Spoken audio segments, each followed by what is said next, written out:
तर बघा इथे ना सोनू ना तिच्या पप्पाचं नाव लिहायला शिकत होती ना, अक्षर तर बघा तिचं मी तिला फक्त एकदाच लिहून दिलं होतं तरी पण तिनं परफेक्ट असं नाव लिहिलं होतं आणि तिचं पण नाव तिनं लिहिलं होतं परफेक्ट.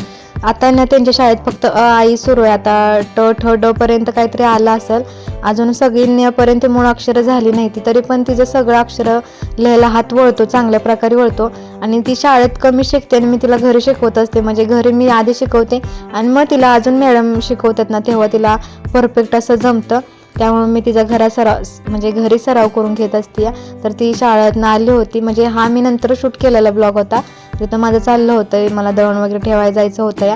तर तुम्ही मला कमेंट केले होते की रूम भाडं वगैरे किती आहे, तर मोठा ब्लॉग बनवला आहे, त्यावरती जाऊन बघा, खाली त्रिकोणावरती टच केल्यानंतर तो ब्लॉग तुम्हाला पाहायला भेटेल. इथं मी आवरलं नाही एका गोष्टीचा, मला खूप पश्चाताप होत होतो, म्हणजे मी केस कापलेल्यांचा, पण जाऊ द्या, झालं गेलं, गंगेला मिळालं असं म्हणून सोडून द्यायचं असतं, नवीन आयुष्य सुरू करायचं असतं. मीही तेच करते. तर चला बाय.